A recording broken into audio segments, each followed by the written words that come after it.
Welcome back to MenoLife TV. I'm your host, Danielle Jacobs, and today we have our guest, Dr. Arianna Douglas, who we've had several times. But I'm excited today to be the host and talking to her because we are talking about elimination diets. So, talking about food, nutrition, health, all those things up my alley, the things that I love to talk about, as many of you know. So I'm really excited to kind of dive into this because it's something that, from a nutrition standpoint, I have heard about, in the nutrition world, but it's not something that I personally dove into.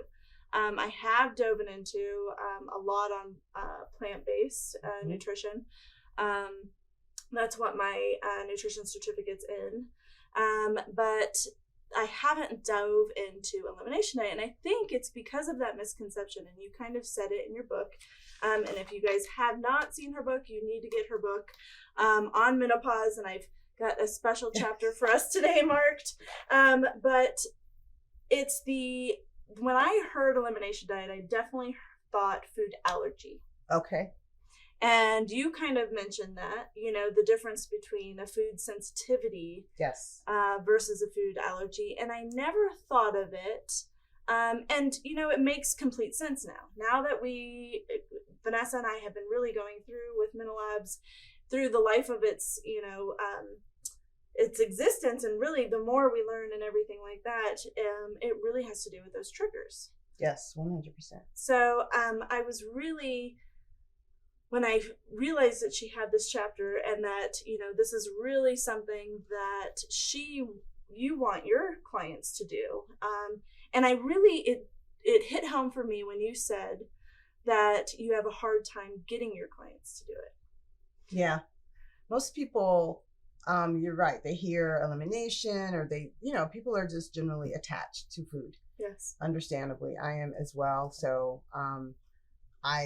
no judgment. I understand the attachment. I understand the resistance. I understand the frustration. And, I think food for most people is generally comforting. Like it's something that we, and who doesn't need comfort, in this world and pre-COVID, post-COVID, whatever, it doesn't matter. Like we like food is just, it's that thing that brings us together. Mm-hmm. It's that thing that we connect with. And when you start telling people, well, you're going to remove this from your diet, then there's like, whoa, like, no, I don't want to do that. So, and that was my experience when at that time, my doctor said to remove, gluten, dairy, sugar, alcohol.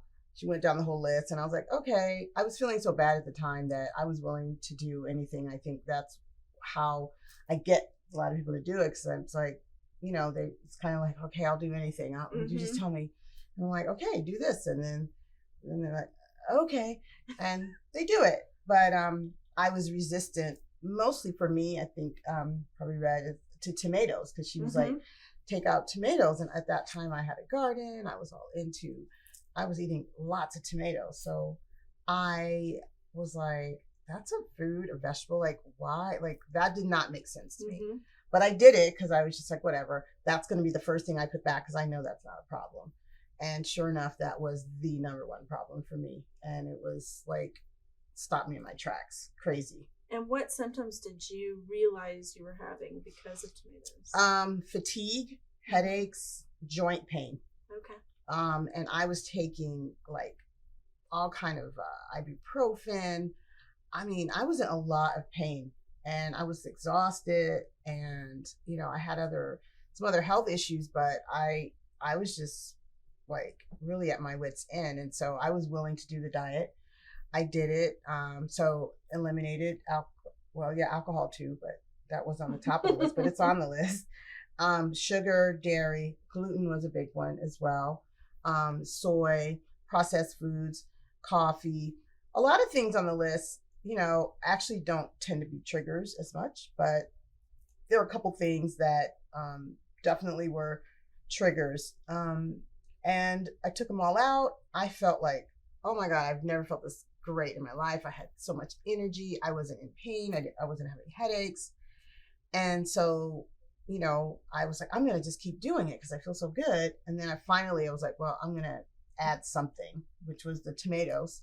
And then the next day, I literally couldn't get out of the bed. Like, Oh, wow. I felt like a Mack truck had hit me. Yeah.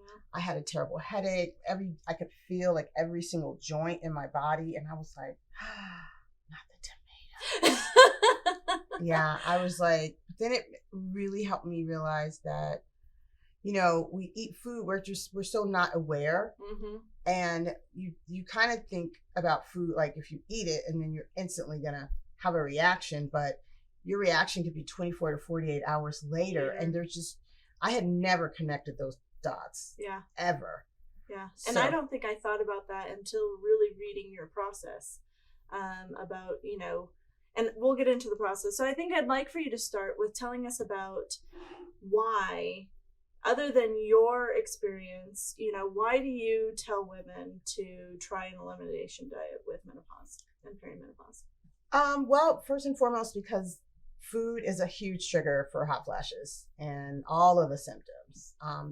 But primarily, there are women that are like, I can't sleep at night. I'm having flashes. I'm like, do you drink red wine? Are you eating dessert at night? And they're like, mm-hmm. I'm like, just take it out. Yeah. And they're like, oh my God. Like, so I've had patients that literally, that's the only treatment that I've ever put them on. Everything went away once they adjusted their diet. So I always like to start with that because, like, of course you want to remove the trigger. Mm-hmm. I mean, of course you can take all the supplements you want, but if you're still eating sugar all day, then that's kind of not working, you know, to your advantage. So mainly so that people can understand first of all, how good they can feel. Mm-hmm. Because it's like we're just so used to eating crap. Yeah. And I think we're just all like, everybody's kind of tired, and you don't really realize how much the food is playing a role until you look at it. Mm-hmm. And it's really not as hard. Like, people are like, well, what am I going to eat afterwards? And it's like, there's a million things to eat. It's just that we're so conditioned to think that, you know, we have to be able to eat or have that drink or do that thing. And it's not forever. Right. It's just so that you learn, right? Yeah. For your body. Yeah. What works. Well, and I think too, it sets that precedent of what you can feel like eating. Yes. Especially something that is leaning towards like a whole food plant-based diet. Yeah. And understanding how changing to that kind of a diet through the long term of your life, it can help you feel better. Yeah. You know, for the days coming forward. And I think if you just, again, I'm kind of in that same place where, you know, I've been feeling a little tired and just, you know, like just not having the same energy. And it's like, I know I know what I'm doing. And it's habitual though, right? Mm-hmm. It's so much what we do. It's just habit. It's like, I don't even really want to drink, but it's just kind of habit. A friend comes over and we're sitting in the jacuzzi, so we're going to have wine. But it's like, you don't really have to have that wine, right? Yeah. You don't have to. But it's just so many things that we incorporate in our day-to-day that we have to start looking at more closely. Well, and I really liked your thought and approach, and something you said in the book of thinking of food as a medicine. Yes. That you don't have to, you know, and I think we've been conditioned as a society to immediately go to medication first. Or the pill, right? We want that easy fix-it pill for most things. And I think that carries forward in so much more. And I don't think that people have paid enough attention to nutrition and how that can really become a form of medicine for your body. And I've come up against that wall many a times, even from a plant-based, you know, approach. Oh my gosh, the idea of cutting out meat or, you know, anything like that, or really reading labels and understanding and cutting out processed foods or cutting out dairy, you know, all those things. And they hear the word vegan or something like that and they're like, oh my gosh, no. Like, oh my God. Well, and at the end, it's work. And what I have found is that, you know, I hate to say it, but most people just don't want to do the work. And I mean, nobody wants to work. Like, we work hard enough. So we don't want to come home after a long day's work and have to work at what we're eating. Like, we want to be rewarded. Everybody wants the reward. Mm-hmm. I get it. But the reward is feeling good. Yeah. And if you can connect those dots, I mean, I just literally have had countless people. It's like, they got it, and that's the only way to get it. It's like, I could test your blood and say, but you're not going to get it the same way, right? Like now I know, like I make a conscious choice. If I sit down and I'm going to eat tomatoes, I'm like, okay, is this really worth how I know I'm going to feel? Like I have connected the dots. So I eat a tomato every now and then, but I'm I'm very discerning. I'm very, it's limited, and it's got to be, under the right circumstances. But I'm not just going to go and eat a whole bunch of tomatoes because I just know, like, I don't want to feel that bad. Yeah. And I have things I want to do. And so feeling good is the motivation. I think that's what keeps people doing it, because once they do it, they're like, they come back and say, I don't think I'm going to add dairy back, or you kind of, it's not a detox, but it's a reset. And so because you didn't drink, for me, that's when I stopped drinking. Like I still drink coffee on occasion, but because I was drinking it so much and then I stopped, I just lost that like habit of every morning must have the cup, like must be, the milk must be this way and the syrup, and it was like a production. And now it's like, I just don't even want to drink coffee, which is weird because I love coffee. Yeah. And I think, and I've seen it so many times that also comes into play with your microbiome. And I know part of your elimination diet goes into the gut and everything like that. So I wanted to, the other thing that I thought was interesting too was you had mentioned that there's a difference of going through this process. And I think that's something that, here's where I'm coming from, ladies. I know it's hard, and I know, even I, loving nutrition and everything, have been procrastinating about doing an elimination diet. And I can tell you from revamping my knowledge or reintroducing my knowledge into her chapter again, I've convinced myself that I'm doing this. So I will keep you ladies updated. We're going to do another one. Yep. And I want to see you after. And then you're going to really, that's the joy. That's the fun part. It's like, what did you discover? Yeah. Yeah. Well, and I appreciated your point of view on the discovery process of doing the elimination diet versus a test. Yes. And can you talk about that a little bit? Yeah. I mean, there's a lot of tests out there that'll test for sensitivities to food allergies. And I guess we'll talk more about the difference, but, so people will comment, this doctor I did this test and I shouldn't eat, oranges and this and that. But there's a disconnect, and there's some people that they're willing, they'll stop, and it's fine.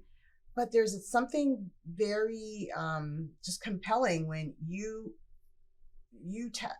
body's like changed, right? Like you feel different, like, oh my God, I ate that. And now I notice how bloated I am and or I'm constipated, or I just feel nauseous. Like, and you finally connect those dots. And that for me, it's just like with the tomatoes. It's like, I don't need a test to tell me, like the test may not even have said that. I don't know. I never done a test actually, but it doesn't matter. I know that tomatoes are not my friend, and I don't mess with tomatoes. We don't mess around. And I think that takes you to this disconnecting thing that we have as most Americans with the standard American diet and this food addiction that we have. Their foods are so heavily processed, and there's so much sugar and everything in our foods that we're addicted.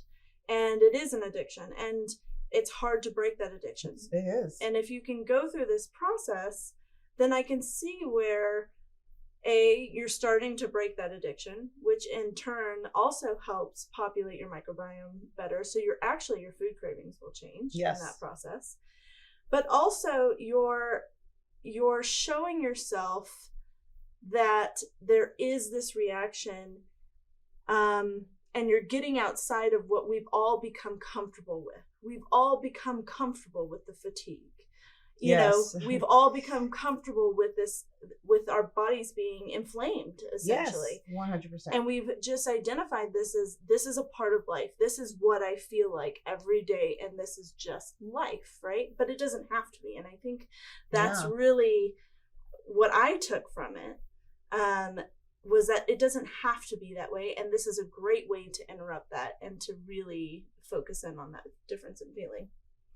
Yeah, in terms of the addiction, I mean, food is now, I mean, the way it is actually processed, they know how much fat, how much sugar, how much gluten, like what is that perfect combination. When they say Lay's, you can't just eat one, you really can't just eat one. I mean, and so the same endorphins, crack cocaine, heroin, say sex, gambling, like it's still an addiction. It's still lighting up the same centers.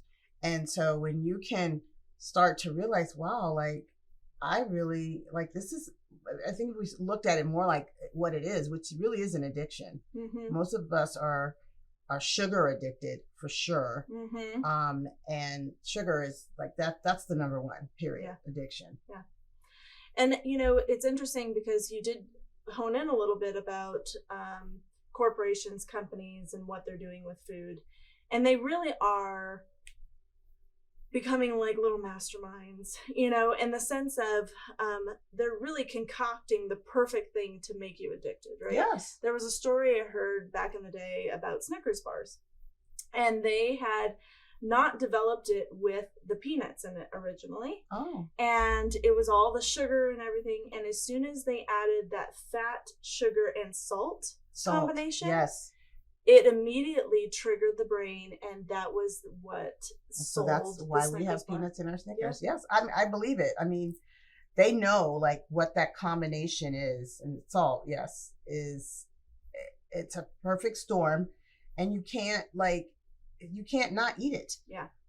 So it's unfortunate. It's, but I don't like to use the language that it's hard. I just like to say it's a new way to look at food. Yeah. And I think that's what people like, they go into it like, oh, it's hard. It's really not that hard. Yeah. And trust me, I don't think there's people that love food much more than I do. And I literally I'm a foodie, like foodie all the way. So I am not that person. I'm not vegan. I'm not plant-based. I mean, I know about it. I think they're all great, and I dabble in it. But at the end of the day, like, get me some mac and cheese and some grits. Like, I love food, and I love savory, salty, crunchy, and I don't know what I was saying about that, but anyway, I got so excited about the food. It's addicting, and I feel the same way about food. I love food. I love trying new foods, all this stuff. And it's so hard to stay, on track. And I was talking about this literally 30 minutes ago, but not boxing myself in, right? And I hate to kind of box myself into this, oh, I am this or I do this, because I want to explore all those realms. But all right, so let's go into talking about what the food elimination diet is, and kind of the process of it. So where do women start? So we have on our website just the whole process, and it was actually, I mean, it's not unique to me, and this is something that people have been doing for decades. My site has more, it's the Institute of Functional Medicine. It's pretty much their program, so I just follow that protocol. But on the Tula Wellness site, basically you can see the actual elimination diet. You start by eliminating gluten, dairy, sugar, alcohol, nightshades, which tomatoes are included, are tomatoes, potatoes, peppers, things like that. I vary that with people because some people I just, it doesn't seem like they have a sensitivity to it, but I do make them aware. But you also are taking off soy, and then processed foods, pork, and eggs are on the list. So there's a couple things that I'm like, these aren't as reactive. Typically, the typical reactive foods are gluten, corn, sugar, dairy. Like, those gotta go. Like, there's no if ands or buts, if you're doing the elimination diet. Yeah. So coffee, for example, is on the list, but I tell people, it's really not the coffee. It's what you're putting in the coffee. That's the problem. It's the sugar creamers. Yeah. if you are like, I have to have the coffee, like, okay, have your coffee because I'm trying to work with you, right? But so do it black. Have your coffee, but you can put unsweetened almond milk in it, or unsweetened oat milk. So you just got to adjust it. I mean, it's not going to taste like your normal Dutch Bros or Starbucks or whatever your jam is. Creamer, No, but you want to stay away from any of the processed foods, and you think of it kind of just like a detox. It's not a detox, but you will feel like you are withdrawing if you eat a lot of sugar.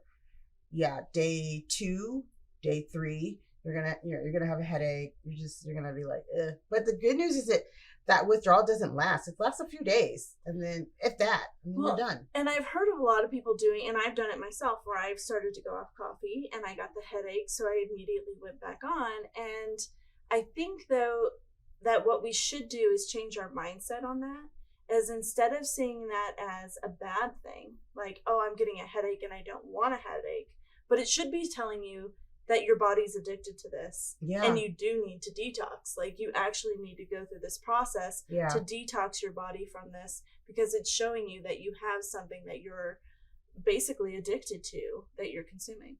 And I have people actually even cheat on that part, because I know how important coffee is, and how attached people are. There's certain things that people are like, whoa, like, you're not taking that away from me, So I'm like, okay.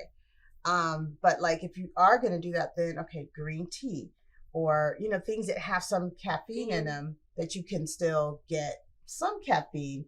Or I'm just like, you know what, take an Excedrin, like, do what you got to do, but you got to stop, like, you just got to do it. Yeah. And if it means like you do a whole one now and then half one, like, because it's only going to last a couple of days, and you'll be fine. You'll be okay. Yeah. But and I noticed you mentioned some things like matcha. Yes. Yes. So it has a slow release of that caffeine. Yes. So, and I also heard you say that instead of focusing on what you can't eat, on the positive. Focus on the positive. Focus on what you can eat. So what can we eat? Everything except gluten, dairy, sugar, alcohol, corn, soy. No. So what that leaves you with, like, you can have brown rice and quinoa, and you can have salmon and chicken, and I even say, if you want like a grass-fed, like, organic steak, like, if you feel really strongly about your red meat, then it's okay. Like, we generally take those things out. Again, those don't typically tend to be, I mean, they're not the best foods to eat per se, but they don't tend to be as inflammatory, right? Or reactive. You can eat just about any vegetable you want. And so like a dinner, you could have like rice. You could still have like a rice pilaf with salmon and a vegetable. It's like, you're still fine. Yeah. And then for the breakfast is what kind of gets people sometimes. So the eggs, like I said, for some people it's the egg white. Some people it's the egg yolk that they're more sensitive to. So depending on the patient, I'll be like, I'll just say, go ahead and have your eggs. So they're like, that's all I ever eat for breakfast. That's all I ever want. And I'm like, okay, fine. So we'll make some compromises. So eggs are kind of a plus or minus on the list. But that said, you can eat all the poultry, all the fish, all the vegetables, and generally, you can have other things to replace, pasta, or you can have, you can have some gluten-free pastas, but a lot of that gluten-free pasta has corn and all this, all this other stuff in it. So you have to just be mindful.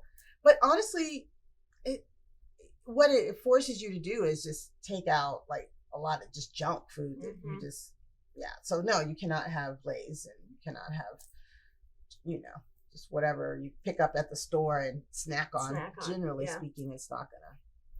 And when you say staying away from corn, I'm assuming that means popcorn too. All corn. All corn. Corn is also the devil. Okay. So staying away from all things corn. Yeah. Including popcorn, which is something that I talk about for a fiber, low calorie kind of snack. So staying away even from your popcorn. So you go into kind of that detox period, and then what comes next?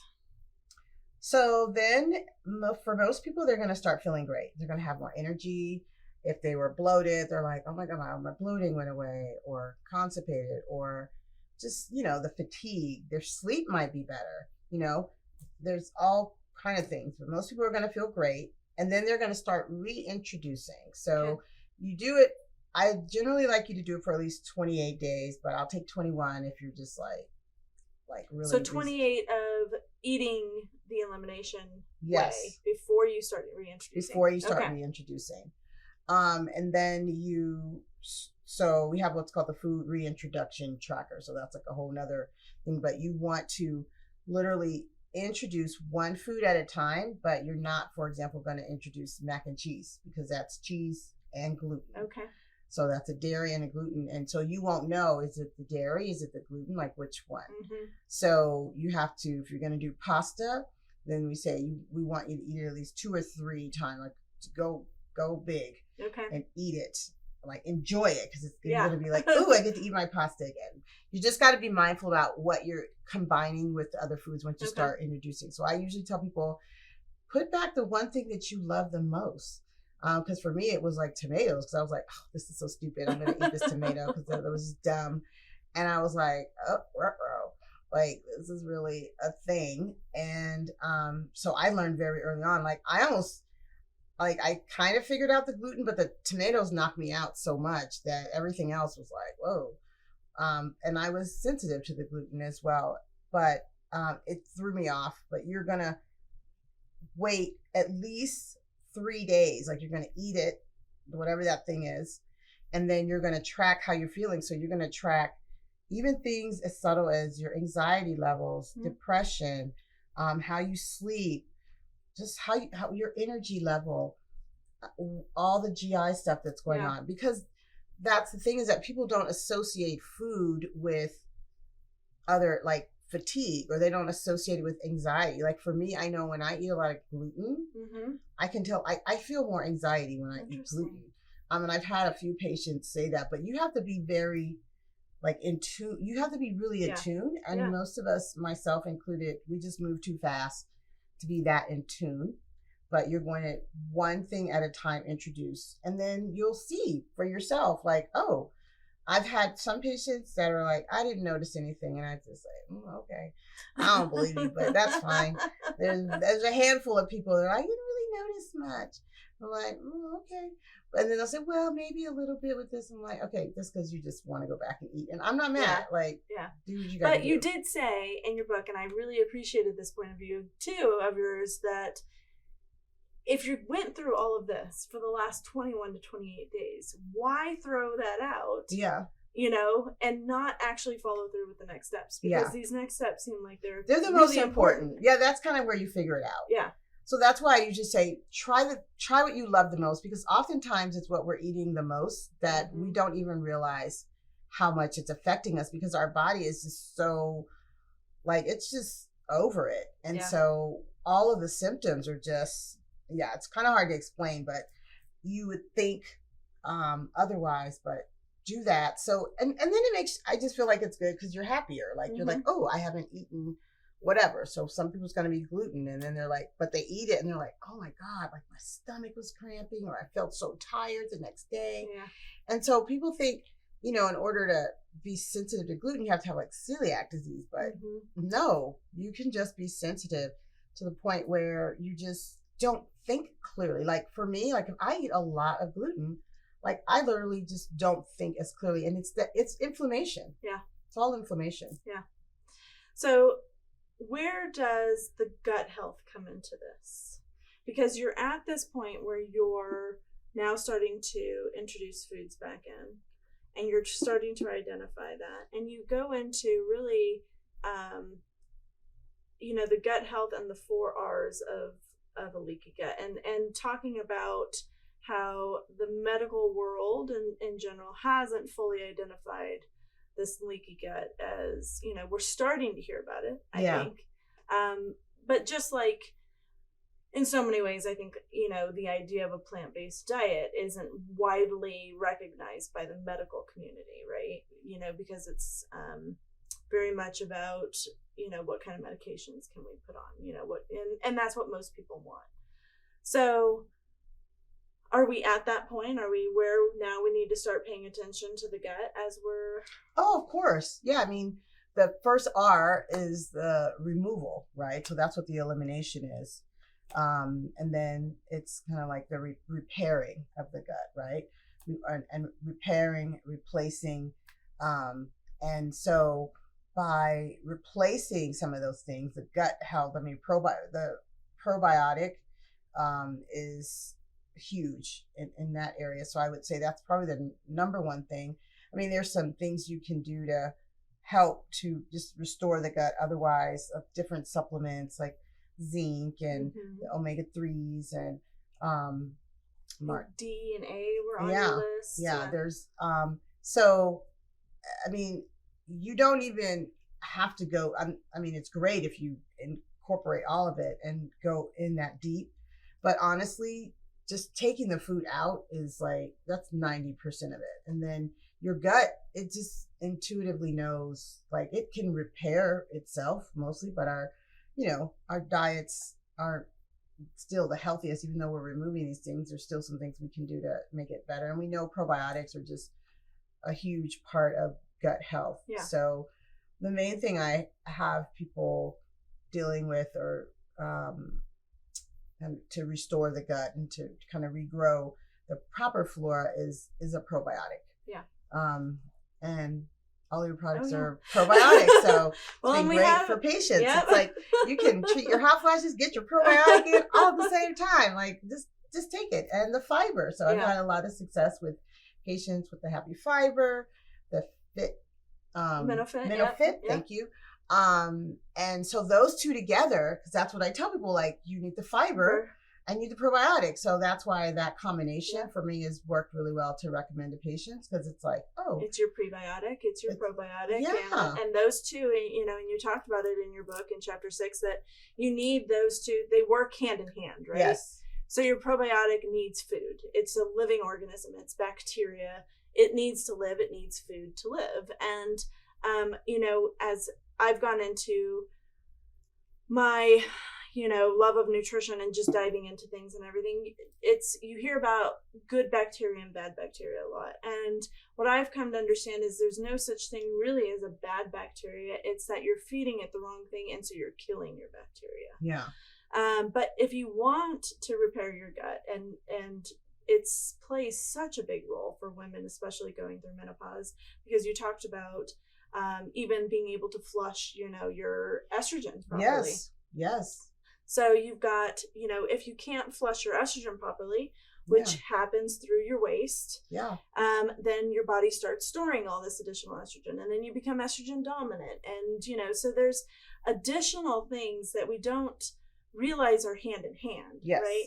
So it comes down to your eating, and then down to your gut, and down to your microbiome, essentially, and then even that, how that plays into, you know, what your body's doing with your estrogen as you're going through menopause. It's all of that. And you know, just hearing it, I know for a lot of people it sounds like a lot, but it's really not that complicated. It's really just remove, you know, and replace. You know, you got to replace some things, restore, and it's not as hard as it seems. And again, I first one up to say, don't take away just don't take away my happy place, because that's, you know, when I hate something really good, it's like, you're in your happy place, right? And nobody wants to not be able to go to their happy place. Well, and I think for so many of us, food does that. You know, it really does. It takes us back to our childhood, which can be comforting. You know, food just really, it happens for me. I talk about, I've been able to identify with my older years that I stress eat. And so I can tell that when I'm stressed, I get this I don't give a fuck attitude. Sorry, ladies. Yeah. But that's where I get. Like, I'm just like, I'm tired. I'm exhausted. I don't care. Right. I'm just going to eat this because I know it's going to bring, and I know that it's going to bring me 10 minutes of pleasure. And that's my max. That's it, though. And that's it. And then usually it hits you after that 10 minutes of pleasure. And it's the guilt. It's, you don't feel good. You know, all of the things that come from eating those bad things. So if you want to feel better, right, you've got to put in the work. You just got to do it like that. I tell people, if there was a magical way to do this, I would have figured it out and I would have done it. Like, but it just is what it is. Like, and you can't. And again, I do all of these, or I talk to patients about this all day, but even literally for the last several months, I mean, I've been struggling with just the gluten. I know gluten makes me tired, and I've been eating it. I'm still eating it. Like, I didn't eat it today. I don't think I ate it yesterday, but it's like your brain will like try to trick me and be like, no, does it really make you that tired? Yeah. So there's that other part of like, that's why I know with the tomatoes, like that was a wrap. Like I know for sure. Gluten, I'm still like, well, and I don't feel terrible and that's it. I still eat a little bit. It doesn't mean like you'll never be able to eat it again. Yeah. I think that's what people feel like. I'm never like, no, you're going to be able to eat it. Maybe you'll be fine, but just at least know how it makes you feel. Like, just do that. Yeah. So I know that your book is for sale on your website, and you have this list. We will give her website out on the comments or our information down below. But I wanted to lastly just talk about a couple things that you said and to reinforce the message, I think, for women, because I think this is really, if you want to really help your body, if you really want to feel better, this is one of those things that you can do that it doesn't actually cost you extra money, right? Yeah. You're not going on medications, all of these different things. This is something that you can do for you. And this is something we talk about a lot, even with our probiotics and our supplements to help with things, is that you can actually help make those supplements work better by improving your diet, by improving your microbiome. And I think this plays hand in hand with that. And I love that you said that the goal of the food elimination diet is to find out which foods are your medicines and which foods are your poisons. Did I say that? You did. Oh, okay. I'm like, I don't remember. Okay, good. That sounds good. And I think that's so important to realize, what are these things that we can remind ourselves, as we're going through this or as we're considering this, to reassure ourselves that this is something that we should do. And I think we get caught up in our own biases all the time, and our own thoughts and our own, like, again, getting stuck on it's going to be hard, or, I can't imagine giving that up. I don't want to deprive myself. Yes. Yeah. But it's one month.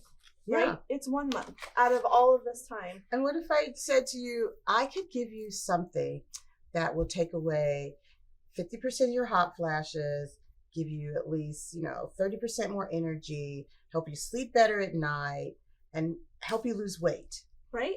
Like, what if I told you that? And you'd say, sign me up. I would be like, done and done. And it's like, I can't give it to you in a pill, but I can give it to you. You can give it to yourself by just taking these foods out and seeing. And there's so many women that have, again, like, removed the majority of their menopausal symptoms just by doing this. I had one woman, she was like, I never treated her with medication, hormones, or anything. She was like, changed my life. I did it. Like, I was miserable. Now I'm fine. And I'm like, sometimes it's incredible the response that some people get. Yeah. So you said in your book, and I'm going to read it word for word, I won't lie, the process of changing my relationship with food was hard, but it was also invaluable. After seeing how much a cleaner diet helped my autoimmune conditions and menopausal symptoms, I became devoted to offering the same knowledge to my patients. In that, do you feel like you've been able to change women's lives and give enough women the opportunity to do this for themselves? Oh, 100. I thought you were going to say, given that, do you still eat gluten? I'm like, yes, I do. That doesn't mean that I've mastered it. I just know how to help you master it. Right? I had a bad couple months, and I told Vanessa, those that can't teach sometimes, I had a hard time following my own advice. Oh yeah, it's like what you teach is really what you need to learn for yourself the most. And so everything I teach is really what I'm continuing to learn. And I know beyond a shadow of a doubt, change women's lives through that diet. I mean, they've changed their lives by just listening, and even through their skepticism, they come back and it's like, wow, like some people I'm thinking, oh, she's not going to do it or whatever. But what happens is the woman goes home, she does it, she gets her husband to do it or a partner or kids. And then the whole house changes, and everybody, they're losing weight, they're eating healthier. Like, it's just an awareness. Like, you just have to be open. You don't have to like be a food Jedi and understand every single thing about the gut and the microbiome. Like, just basic stuff. Like, just take away these things, see how you feel when you eat them, and just consider your gut, like your food, to consider it now to be a drug, not just something that fuels your body or makes you feel happy. It's literally your number one drug. Yeah. So what did we forget to talk about? What is it? Where should they start? Is there anything advice that you want to give these ladies on? Well, like I said, I think just being gentle with yourself, also having some grace. I tell all the patients, like, if it's by October, just don't even bother. Just don't bother. Yeah. Because then it's Halloween, and it's Thanksgiving, and it's Christmas. So if you haven't started it by October, I just tell people, unless you're like right at October, some people are like, oh, I can still do it. I'm like, just don't do that to yourself. Just wait till January. And the holidays so that, are hard. The holidays, why? Yeah. Don't do it. You derail yourself. It's too easy. It's just not, it makes it harder for no reason. Yeah. No, I hear you. All right. So ending thing. Remember to approach food as a medicine, giving you the power to change your health. So thank you for coming today. Thank you. Always a pleasure. I was so looking forward to this. I'm so glad we got to have it, and we will do this follow-up. We will definitely. Okay. Let's commit. When are we going to do it? I'm starting tomorrow. On the spot. Okay. I'm starting tomorrow. So are we filming after I start reintroducing foods? I think you should, so you can see like all the different foods, how you felt. You're going to track your weight. Okay. Because a lot of people lose weight, but there's no food you can eat all the food you want. It's not like you're going to be hungry. You're not restricting calories. You're not restricting calories. The type of food. You're just restricting the foods that you can have. But I think you should do it once you brought in, if you stay on track, because this will help your accountability. Yeah. And you'll be able to see, okay, this is what happened with corn. This is what happened with gluten. And I feel like the reintroduction part is the hardest part, because it's almost like, okay, now I can eat. Yeah. And it's hard. That's the hardest part for me. It was the hardest part to really be diligent. I actually didn't quite finish every single little thing, because the tomatoes were just like blew my mind so much that I was like, well, that's like 90% of my problem right here. Yeah. So everything else was just, so I probably could do it again myself. Just me this time. Yeah, sorry, girl. All right, so 5 to 6 weeks from now, we are going to do another filming. Let's do it. And you're going to get to hear all about my progress and how things went. And hopefully, I'm really bad, but hopefully I'll keep you, as we go, updated on social media a little bit too. And some of the things I'm experiencing going through. This was a pleasure. I really enjoyed it, and I'm so glad we got to film this. So. I'm so glad too. We've tried a couple times. So yes. We're going to get it. But I'm even more glad that we're coming back. Yes. I can't wait to hear that conversation. Those are the best conversations to me, because I'm just like, yes. It's the results, It's the results. It's, seeing how this can actually help you and help your health. Yeah. So. And that's like an easy way for me to help people. And I'm like, I didn't even do anything. Like, I just told you to do that. And now you come back and you feel wonderful. And I get like a lot of credit for it. All right. Well, thank you, Dr. Arianna. And we will see you guys next time.